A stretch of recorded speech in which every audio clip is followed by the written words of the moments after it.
Imagine stepping outside into your garden on a mellow summer morning and finding yourself engulfed in a sea of color while waves of fragrance tickle your senses.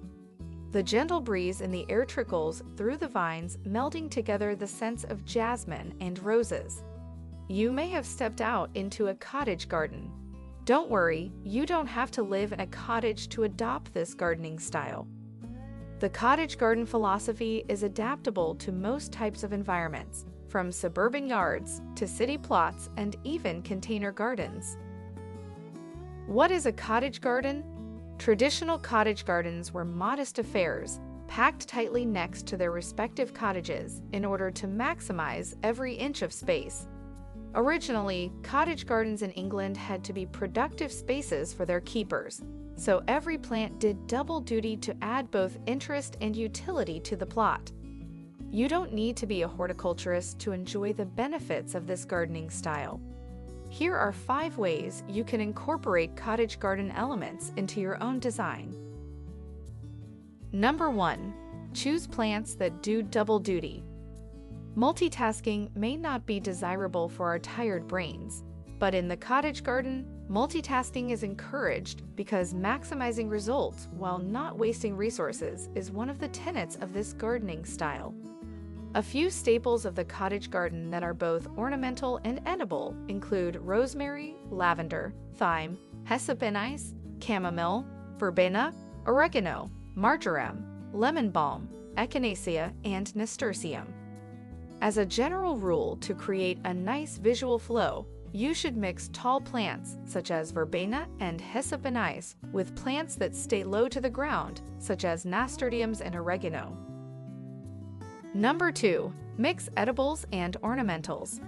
But cottage gardens aren't just simple herb gardens. In the modern cottage garden, ornamental plants are encouraged to grow alongside edibles. Plant flowers such as calendula and geraniums next to beans to attract pollinators.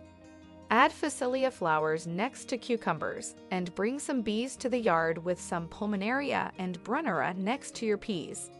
The goal is to aim for a wide diversity of plants that flower at a different time for a garden that doesn't just peak in midsummer, but one that stays abundant and lush for half the year. Number 3. Opt for perennials and self-seeding annuals. In a gardening style where function is not sacrificed to form, we place a huge emphasis on building upon the work of the previous year and laying the foundations for the year that follows. That means we should opt for annuals that self-seed, such as hollyhocks, foxgloves, red heleniums, rudbeckias, verbena, nasturtiums, and night spur, and perennials, such as peonies, columbines, delphinium, coral bells, perennial blue geraniums, and veronicas. If you love the look of a wild and rustic cottage garden, then consider planting an abundance of wildflowers as well, starting with cornflower, poppies, and sunflowers as the centerpieces. Number 4. Keep it packed and overflowing. In the cottage garden, we allow plants to veer gently off course and take over empty spots. That's because overflowing garden beds and borders prevent erosion and keep the soil healthy and aerated. Plants such as valerian, lupines, and clover play the part of nitrogen fixers. Just as there is strength in numbers, there is strength in variety, and the interspersing of plants leads to a healthier ecosystem that's less susceptible to pests and diseases and more attractive to pollinators and beneficial insects.